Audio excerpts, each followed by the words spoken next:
Breaking news. Telangana రాజకీయాల్లో మరోసారి నిప్పు రాజుకుంది. మజ్లిస్ నేత అక్బరుద్దీన్ ఓవైసీ టార్గెట్గా బీజేపీ ఎమ్మెల్యే రాకేష్ రెడ్డి విరుచుకుపడ్డారు.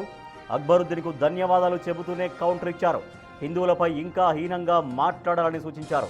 ఎంత రెచ్చగొడితే కులాల వారీగా చీలిపోయిన హిందువులంతా అంత ఏకమవుతారన్నారు. హిందువులను చులకనగా చూశామని, కానీ ఇప్పుడు ఛత్రపతి శివాజీ స్ఫూర్తితో హిందూ సమాజం ఒక్కటవుతోందని రాకేష్ రెడ్డి స్పష్టం చేశారు.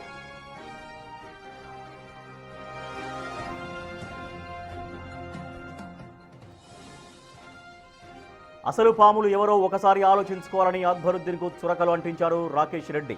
పాకిస్తాన్, బంగ్లాదేశ్లో హిందువులను ఊచ కోత కోసింది మీ వాళ్లే కదా అని ప్రశ్నించారు. ప్రేమతో చేరదీస్తే పాములై కాటు వేస్తున్నారంటూ ఘాటు వ్యాఖ్యలు చేశారు.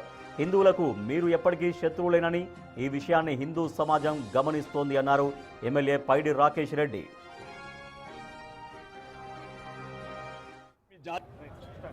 ప్రత్యేకంగా అక్బరుద్దీన్ ఓవైసీకి ప్రత్యేకంగా ధన్యవాదాలు.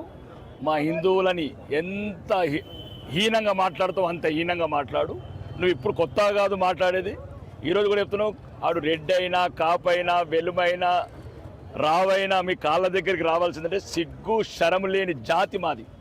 కులాల మధ్యన విడిపోయినాం. ఒకడు రెడ్డి అని, ఒకడు రావని, ఒకడు కమ్మని, ఒకడు ఎలుమని.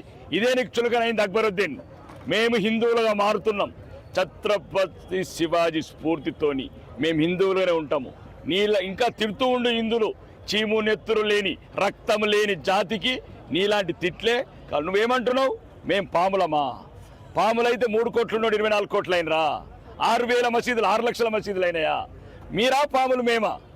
పాములు మీరు కాబట్టే పాకిస్తాన్లో మా హిందువులను చంపిర్రు, బంగ్లాదేశ్లో మా హిందువులను చంపిర్రు, పాములై కరిచిర్రు. మేమిడ ప్రేమతోని మీ జాతిని ఎదగనిచ్చినాం. 6,000 మసీదుని 6 లక్షల మసీదులు చేయనిచ్చినాం. 3 కోట్లున్న ముస్లింస్ 24 కోట్ల మంది అయినరు. మేము ప్రేమించకపోతే మీరెందుకుంటారు?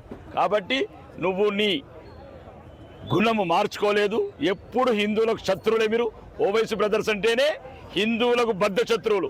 ఇది ఈ బుద్ధి జ్ఞానం మా హిందువులకు రావాలి. నువ్వేమంటున్నావు? కల్మ చదవటోడే మీ వాడు అన్నప్పుడు ఈ కల్మ చదని విధవలకు తెలాల మేము ఒక్కటి కావాలని.